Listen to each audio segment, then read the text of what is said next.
नमस्कार, मैं प्रेम वाजपेयी अपने YouTube चैनल मैथ विद प्रेम वाजपेयी पे आपका बहुत बहुत स्वागत करता हूं।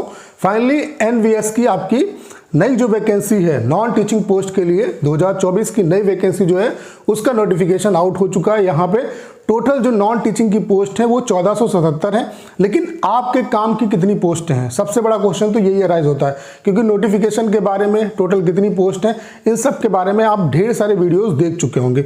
इस वीडियो में आपके काम की बात होने वाली है। इस वीडियो में हम बात करने वाले हैं कि टोटल कितनी ऐसी पोस्ट हैं जिनमें कोई भी एक्सपीरियंस की जरूरत नहीं है, नॉर्मल वो पोस्ट है। अगर आप 12th पास हैं तो उन पोस्ट में आप सिंपली अप्लाई कर सकते हैं। तो ऐसी कितनी पोस्ट है उसके बारे में बात करेंगे, और अलग अलग जो पोस्टें हैं उनमें एग्जाम का पैटर्न क्या है, कितने क्वेश्चन आएंगे, कितने मतलब कौन कौन से सब्जेक्ट आएंगे, ओवरऑल कितने नंबर का पेपर होगा, स्टेज 1 होगा सिर्फ या स्टेज 1 से ज़्यादा एग्जाम होंगे, तो इन सब के बारे में बात करेंगे। उसके अलावा जो भी बच्चे एसएससी एग्जाम की प्रिपरेशन कर रहे हैं उनके लिए बहुत अच्छी अपॉर्चुनिटी है, उनको यहाँ पे फॉर्म जरूर अप्लाई करना चाहिए। उसके अलावा जो बच्चे स्टेनो एग्जाम एसएससी स्टेनो की प्रिपरेशन कर रहे हैं उनके लिए भी बहुत अच्छी अपॉर्चुनिटी है। स्टेनो की सेपरेट जो पोस्ट है वो निकली हुई है और अच्छी वैकेंसी है यहाँ पे, तो उन बच्चों को भी यहाँ पे अप्लाई करना चाहिए। ठीक है, तो एसएससी वाले जो एस्पिरेंट हैं उनके लिए बहुत बड़ी अपॉर्चुनिटी है। उसके अलावा इस पॉइंट पे भी इस वीडियो में हम बात करने वाले हैं कि क्या एक से ज़्यादा पोस्ट पे आप यहाँ पे अप्लाई कर सकते हो या नहीं कर सकते हो।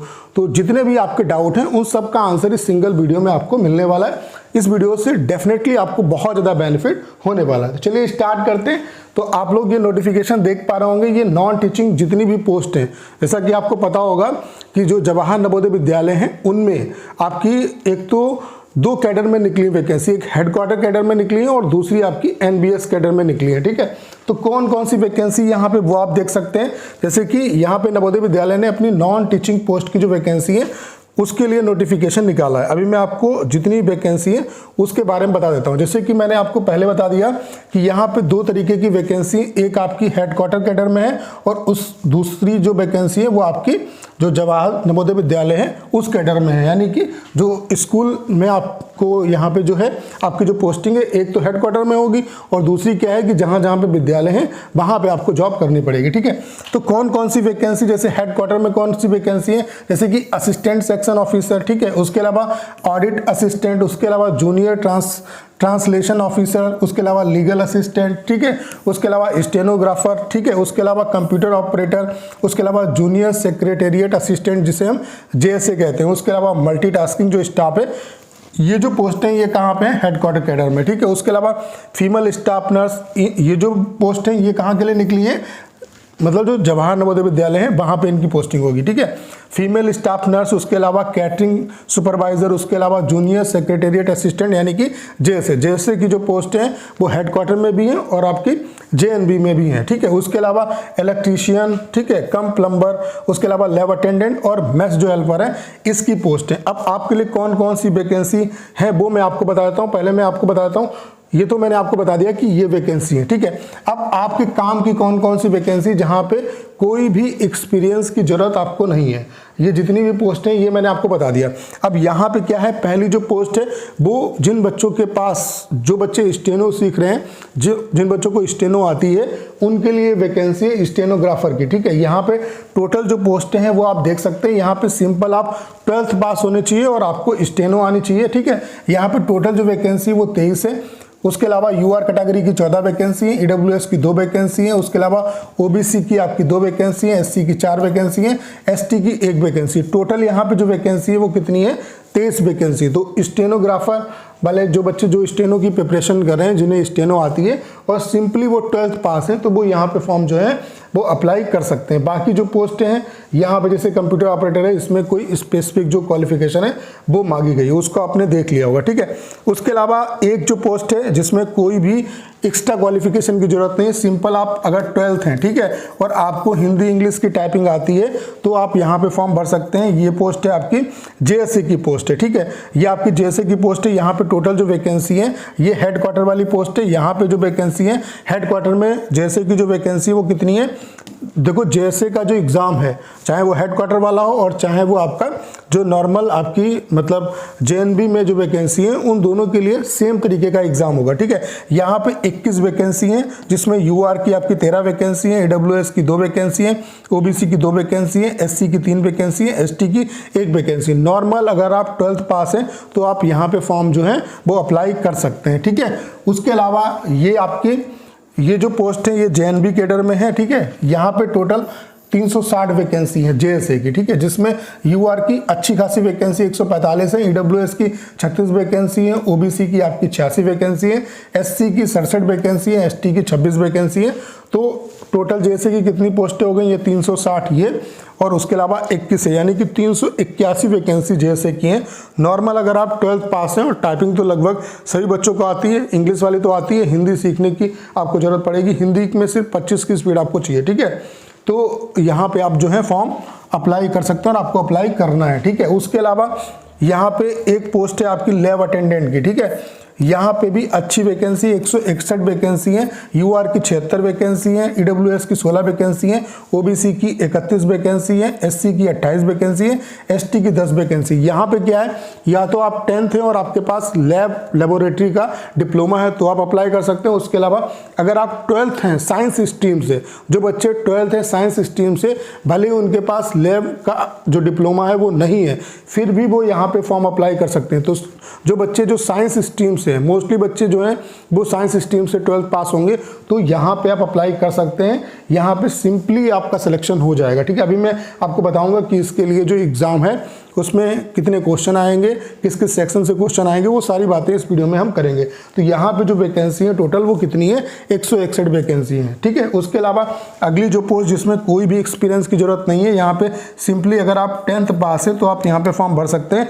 ये एमटीएस की वैकेंसी है, 19 टोटल पोस्ट है यहाँ पे, जिसमें यूआर की 11 वैकेंसी है, ईडब्ल्यूएस की 2 वैकेंसी है, ओबीसी की 4 वैकेंसी है, एससी की आपकी 2 वैकेंसी है, एसटी की यहाँ पे कोई भी वैकेंसी नहीं है। तो इतनी वैकेंसी है जहाँ पे कोई भी एक्सपीरियंस की आपको जरूरत नहीं है। कौन कौन सी वैकेंसी है, एक तो एमटीएस की वैकेंसी, उसके अलावा लैब अटेंडेंट की वैकेंसी। इसमें 10th अगर है तो आपको लैब का डिप्लोमा चाहिए होगा, अदरवाइज अगर 12th आप जो साइंस स्ट्रीम से है तो आप सिंपली यहाँ पे फॉर्म भर सकते हो। उसके अलावा जेएसए की वैकेंसी है, उसके अलावा स्टेनो की वैकेंसी है। ये वैकेंसी स्टेनो में जिन बच्चों को स्टेनो आती है 12th पास है वो भर सकते हैं। जेएसए में कोई भी एक्सपीरियंस की जरूरत नहीं है, सिर्फ आप 12th अगर पास है तो आप फॉर्म यहाँ पे भर सकते हैं। बाकी लैब अटेंडेंट वाले में साइंस स्ट्रीम से 12th होना चाहिए और एमटीएस में भी 10th अगर सिंपल है, कोई भी एक्स्ट्रा जो क्वालिफिकेशन है उसकी जरूरत नहीं है। तो टोटल इतनी वैकेंसी जो आपके काम की, जिनमें कोई भी एक्सपीरियंस की रिक्वायरमेंट नहीं है, ठीक है। अब यहाँ पे हम बात कर लेते हैं कि इनके लिए जो आपका एग्जाम का पैटर्न है, कितने कितने क्वेश्चन आएंगे, उसके बारे में बात कर लेते हैं। जैसे अगर हम बात करें यहाँ पे स्टेनोग्राफर, जो बच्चे स्टेनोग्राफर वाली जो पोस्ट है उसके लिए अप्लाई करेंगे, तो वहाँ पे क्या है, एक उनका एग्जाम होगा, ये कंप्यूटर बेस्ड एग्जाम होगा। यहाँ पे आपका कितने क्वेश्चन आएंगे, 100 क्वेश्चन का पेपर होगा, 100 नंबर भी होंगे इसके, और ये जो पेपर है आपका वो 2 घंटे का होगा। उसके अलावा यहाँ पे सेक्शनल वाइज टाइम जो है एसएससी की तरह नहीं है कि आपको इतने मिनट में ही इस सेक्शन को करना है या दूसरे सेक्शन को इतने मिनट में करना है। ओवरऑल जो पेपर है वो 2 घंटे का होगा, जिसमें 40 क्वेश्चन इंग्लिश और हिंदी के आएंगे, 20 क्वेश्चन इंग्लिश के और 20 क्वेश्चन हिंदी के, ठीक है। उसके अलावा आपके जीएस के जो क्वेश्चन है वो 30 आएंगे, उसके अलावा कंप्यूटर के जो है वो 30 क्वेश्चन आएंगे। ये जब आप एग्जाम क्वालिफाई कर लोगे, यानी कि यहाँ पे एक कट ऑफ बनेगी, उसके बाद आपका स्टेनो का टेस्ट होगा। स्टेनो के लिए जो स्पीड है वो क्या है वो आप देख सकते हैं यहाँ पे, ठीक है।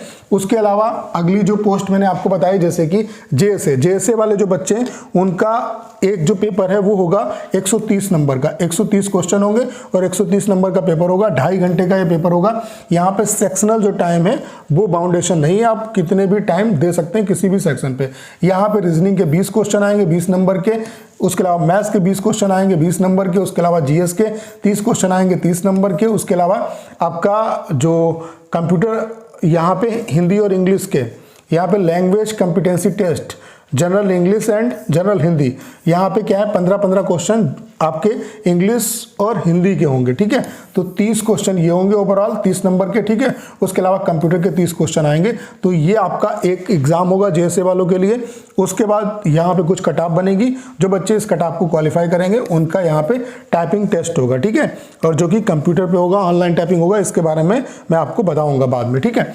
तो जेएसए वालों के लिए ये पेपर होगा। उसके अलावा जो लैब अटेंडेंट वाली पोस्ट है उनका जो पेपर है वो 120 नंबर का होगा। 120 क्वेश्चन होंगे, 120 नंबर का पेपर होगा। 2.5 घंटे इसके लिए आपको टाइम मिलेगा, ठीक है। और यहाँ पे क्या है कि जिन एग्जाम्स के लिए, जिन पोस्ट के लिए कोई भी मतलब जैसे कि टाइपिंग नहीं होनी है, जैसे स्टेनो और जेएसए वाले में टाइपिंग होनी है, बाकी जो अदर जो पोस्ट है उनमें सिंगल एक एग्जाम है, उसके बाद डीवी, देन आपका ज्वाइनिंग हो जाएगा, ठीक है। और बाकी जिनमें टाइपिंग या स्टेनो होना है तो एक जो एग्जाम होगा, उसके बाद जो फेज 1 का एग्जाम होगा, उसके बाद क्या है कि टाइपिंग होगा, टाइपिंग के बाद डीवी होगा, डीवी के बाद फिर आपका फाइनल सिलेक्शन होगा यहाँ पे। तो यहाँ पे लैब अटेंडेंट वाले जो बच्चे हैं उनका 120 नंबर का पेपर होगा, जिसमें रीजनिंग के 15 क्वेश्चन आएंगे। उसके अलावा आपके जीएस के 15 क्वेश्चन आएंगे। उसके अलावा जो आपके मतलब हिंदी और इंग्लिश के क्वेश्चन 15-15 यानी कि 30 क्वेश्चन ये आएंगे।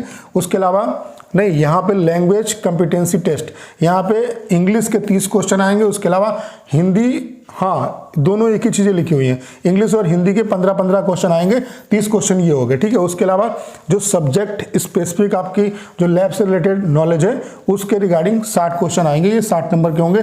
टोटली 120 नंबर का पेपर देना है और इसके बाद एक कट ऑफ बनेगी। तो जो बच्चे इस कट ऑफ को क्वालिफाई करेंगे उनका डीवी होगा, देन ज्वाइनिंग उनकी हो जाएगी, ठीक है। अगली जो पोस्ट है जिसमें कोई भी एक्सपीरियंस की जरूरत नहीं, वो है एमटीएस की पोस्ट। यहाँ पर भी सिंगल एक आपका ये एग्जाम होगा, उसके बाद डीवी होगा, देन आपका फाइनल रिजल्ट आ जाएगा और आपकी ज्वाइनिंग हो जाएगी। यहाँ पे जो एमटीएस के लिए जो बच्चे अप्लाई करेंगे उनका पेपर 100 नंबर का होगा, 100 क्वेश्चन आएंगे। यहाँ पे 2 घंटे आपको टाइम मिलेगा और सेक्शन वाइज टाइम जो है वो बाउंडेशन नहीं है आपकी, ठीक है। यहाँ पे आपका क्या है कि 20-20 क्वेश्चन आपके इंग्लिश और मैथ्स, इंग्लिश और हिंदी के आएंगे। 20 क्वेश्चन इंग्लिश के आएंगे, 20 क्वेश्चन हिंदी के आएंगे, तो टोटल 40 क्वेश्चन ये हो गए। उसके अलावा जीएस के 20 क्वेश्चन आएंगे। उसके अलावा कंप्यूटर के 40 क्वेश्चन आएंगे। यानी कि यहाँ पे एमटीएस के लिए जो बच्चे अप्लाई करेंगे उनको मैथ्स की कोई रिक्वायरमेंट नहीं है, ठीक है। तो ये आपका सिलेबस वगैरह मैंने आपको बता दिया, एग्जाम का पैटर्न क्या होगा, कौन कौन सब्जेक्ट आएंगे, वो सारी चीज़ें आपको पता चल गई होंगी। कौन सी पोस्टें हैं, किन किन पोस्टों में आप अप्लाई कर सकते हो जहाँ पे एक्सपीरियंस की जरूरत नहीं है। तो ये सारी चीज़ें जो हैं वो आपको क्लियर हो गई होंगी। बाकी अगला जो क्वेश्चन है कि क्या आप एक से ज़्यादा पोस्ट में अप्लाई कर सकते हैं, तो बिल्कुल, अगर आप सभी पोस्ट के लिए एलिजिबल हैं, आपके पास जो स्पेसिफिक क्वालिफिकेशन मांगी गई है अलग अलग पोस्ट के लिए, अगर आप उन पोस्ट में एलिजिबल हैं तो आप उन सभी पोस्ट में फॉर्म को फिलअप कर सकते हैं। जैसे अगर आप ग्रेजुएट हैं तो ग्रेजुएट वाली जो पोस्ट हैं, उसके अलावा 12th वाली जो पोस्ट हैं और 10th वाली जो पोस्ट है, इन सभी पोस्ट में आप फॉर्म को भर सकते हैं। बस आपको फीस जो है वो अलग से देनी पड़ेगी। तो इस क्वेश्चन का भी आंसर आपको मिल गया होगा। बाकी अगर आप इस एग्ज़ाम की प्रिपरेशन कर रहे हैं तो मैं लगातार आपको गाइड करता रहूँगा।